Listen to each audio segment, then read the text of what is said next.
This is like a little challenge that somebody had posted that I have been writing, so. Yeah. Lately I've been working on my aim, getting accurate. I should write a book on how to murder using adjectives. So when they post the shit, I wonder what the challenge is. Day in and day out, I'm working proof of calluses. Look at my hands, fuck the accolades. Trophies are invaluable to sacrifice for practices. Fuck it if it don't make sense, worth the calculus. If you could ever understand this shit could be miraculous. Take a deep breath, Lubbock, I'm going to the map with this. Home of the mask riders, been driving around with masks and shit. Ain't nothing new to get the city. See, I was born here in Lubbock. After about, I think, 2 or 3 months, my mom had moved my family to Austin. So I grew up in Austin and came back when I was about 12, 13 years old. So I'm kind of like a rolling stone, you know what I'm saying? And in Austin, I wasn't from any one place. I probably went to so many schools, you know, a handful of schools. So it's kind of just a rolling stone. That's what I feel like. Texas. Sorry. It's up from Texas, yeah. Remember they wasn't fucking with me. Now they fucking with me. Young man with a good heart but no love and it's fucking with me. Keep it 100 with me. 100 with me. Smart guy got 3 eyes and 100. I remember being just really young, even like pre-K, kindergarten age, just always listening to music, always telling my mom I want to be on the radio. You know what I'm saying? Like, that's always been literally all I can remember. You know what I'm saying? So technically it started there, the desire to learn it. Started recording at 15, and then kind of ever since then, just been recording. It was just kind of me and my brothers, my 2 brothers, Duke and Big Ben, you know what I'm saying, Benzo, you know. And at that time we had a record label called Castle Rock Productions. Exclusively, Young Chicks, Castle Rock Productions, watch this. Hey, Young Chicks, alright? And your bitch screaming, you know. Like the sample in the beat, nigga riding on the street with the heat out the mouth, nigga tongue in the creek of your girl's leg. I'm finna get my teeth, I don't give a fuck about that, I have a free. Don't take it all the money I wanna ball, but nigga you will fall if you fucking with mine. Castle Rock Productions was a label we started when we were 15 years old. We signed artists, you know, we fucking produced albums and shit, you know, on such a small scale, like with no, just because we could, you know what I'm saying? Just because like that's what the people that we read about and that we idolize and shit do, we're doing it too, you know what I'm saying? So we've been playing the same game since then, since 15 years old. You know what I'm saying? Like it's really fun. And I'm the type of nigga, I be deep on my grind, and I'm not no hater nigga, but I will pay the nigga if he talking shit on me. I'm a motherfucking skater. Yeah, shit, I'm skating on 20s and I don't give a fuck about him, nigga. Making my money, you know it's funny. I'm making them laugh. At that time, what we ended up doing was just buying our own shit at home. Because like I said, we couldn't find anywhere to really get the sound for what we had to pay. You know what I'm saying? We were over here paying fucking almost $100 an hour sometimes, almost $300 an hour sometimes, you know. So we really had to have all our things, all our, you know, I's dotted and T's crossed when we went to the studio because it cost so much. We only did it a handful of times because we decided, fuck, we might as well just buy the shit at home. Everything else, from printing to marketing, everything was there, man. We did everything so big. It was so fun, you know what I'm saying? Like, it was a challenge to do that. So yeah, we right before that though, what we did was we had the girls that lived up the block that we kind of grew up with, that were down with us. They would print out, you know, the track list, one at their house, one print out on top of the TV, on top of the CD, one would like package it, one would glue, and you know, so we just had a whole fucking manufacturing team. We'd print out hundreds of stacks of CDs that we literally just burnt and cut out the track list, copy and paste them onto a paper CD case. And we go to the mall and just sell them for $10 a pop all day long.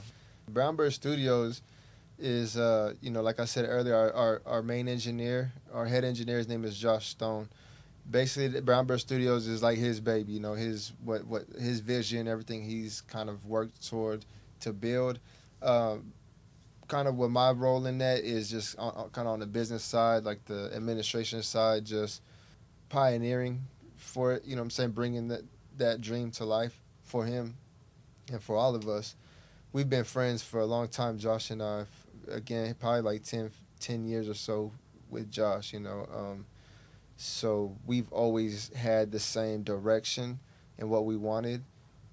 it just never, again, it just naturally happened. We never forced nothing to happen, you know what I'm saying? So it naturally got to the point where it was like, well, a year ago we decided let's open up a location where we do this at a location instead of our homes, you know what I'm saying? Because we would just do it out of our homes for so long.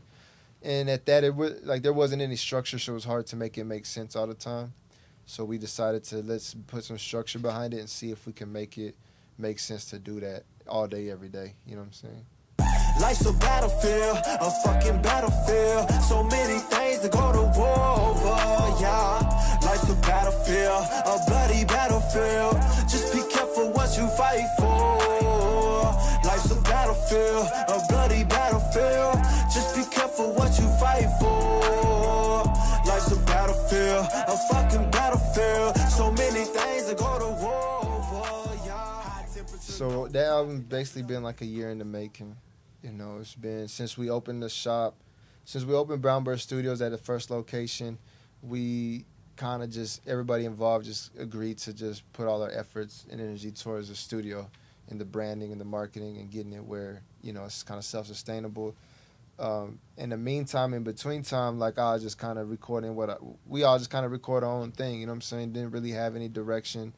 We were giving all our time and attention to other artists and stuff.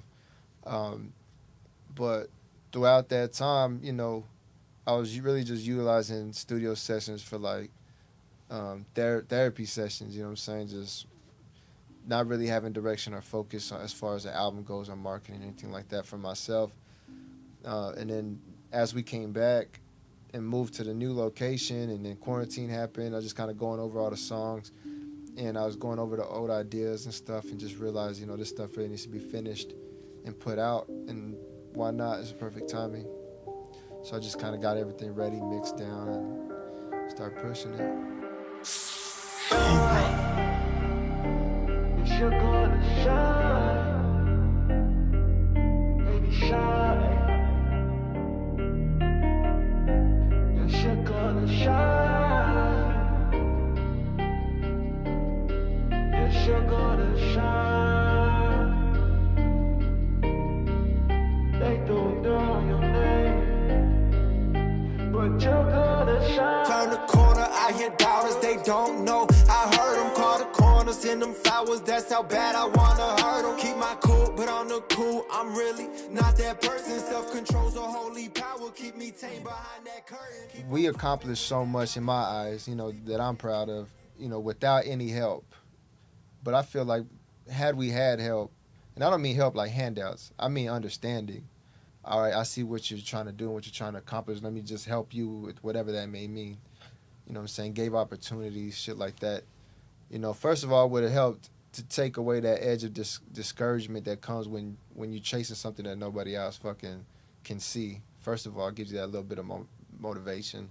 Second of all, it just makes it a little easier for them to commit to that dream. You know what I'm saying? You always hear me say things like make sense. And what I mean by that is like, you know, I have a daughter. If I'm doing something right now, it's got to make sense for all of them. You know what I'm saying? I got to know like 1 + 1 = 2 in this situation. Because if it doesn't, then I can't go that route.